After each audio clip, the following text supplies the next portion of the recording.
আগামী মাসে হবে সারা বিশ্বের বিনিয়োগকারীদের সঙ্গে বাংলাদেশের সম্পর্ক বাড়ানোর সময়। বিনিয়োগ সম্মেলনে যোগ দিতে ঢাকা আসছেন 50টি দেশের বিনিয়োগকারী। চীন সফরে গিয়ে প্রধান উপদেষ্টা বৈঠকে বসবেন সেখানকার বিভিন্ন খাতের বিনিয়োগকারীদের সঙ্গে। আরও জানাচ্ছেন আবুল কালাম আজাদ।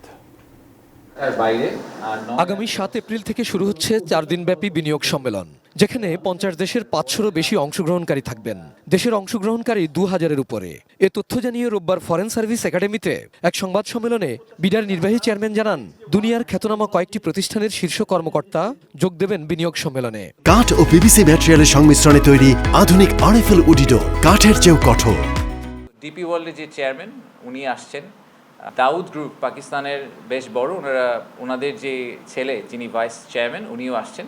সম্মেলনের প্রথম দিন চট্টগ্রামে কোরিয়ান ইপিজেড এবং মিরসরাইয়ে জাতীয় অর্থনৈতিক অঞ্চল পরিদর্শন করবেন প্রস্তুতকারকরা।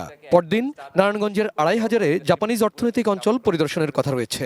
এরপরই 9 জানুয়ারি হোটেল ইন্টারকন্টিনেন্টালে হবে প্রধান উপদেষ্টা ডক্টর ইউনূসের উপস্থিতিতে বিনিয়োগ সম্মেলনের মূল আয়োজন, যেখানে স্যাটেলাইট ভিত্তিক ইন্টারনেট সেবা প্রতিষ্ঠান স্টারলিংক পরীক্ষামূলক ব্যবহার করা হবে। Garments and textiles, agriculture and agro processing আর হেলথ কেয়ার, এই 4টা হচ্ছে গিয়ে রিনিউয়েবল এনার্জির পাশাপাশি আমাদের 5টা সেক্টর, যেই 5টা সেক্টরে আমরা মনে করছি যে সবচেয়ে বেশি আমাদের জন্য এফডিআই এর জন্য রেডি সেক্টর এবং যেখানে আমরা ইনভেস্টমেন্ট এক্সপেক্ট করছি। কেন নবায়নযোগ্য জ্বালানিতে জোর দিচ্ছে অন্তর্বর্তী সরকার, এই ব্যাপারে ব্যাখ্যা দেন বিডার নির্বাহী চেয়ারম্যান। বলেন, বাংলাদেশকে রপ্তানি বাজার হিসেবে পরিচিত করা এবং জমির সর্বোচ্চ ব্যবহার নিশ্চিত করতেই এই খাতে জোর দেওয়া হচ্ছে।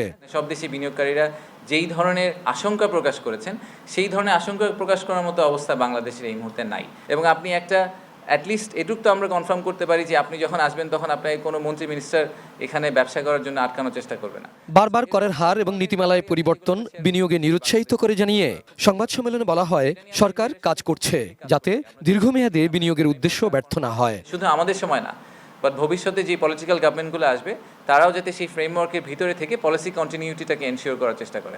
এছাড়া সম্মেলনে বিনিয়োগকারীরা দেশের রাজনৈতিক পরিস্থিতি সম্পর্কে জানতে বিএনপি, জামায়াত, এনসিপির নেতাদের সাথে সাক্ষাৎ করতে পারবেন বলেও জানান বিডার নির্বাহী চেয়ারম্যান। যারা বড় বড় পলিটিক্যাল পার্টি আছে তাদেরকেও কিছু রুম দেওয়া হয়েছে। এ সময় জানানো হয়, প্রধান উপদেষ্টার আসন্ন চীন সফরে তার সঙ্গে দেশটির অন্তত 200 বিনিয়োগকারীর সাক্ষাৎ হবে। পোশাক খাত, নবায়নযোগ্য জ্বালানি এবং হালকা প্রকৌশল খাতে বিনিয়োগের আগ্রহ রয়েছে চীনের। আমরা আশা করছি যে ফর্মাল বেশ কিছু announcement. Abul Kalam Azad, ATN news, Dhaka.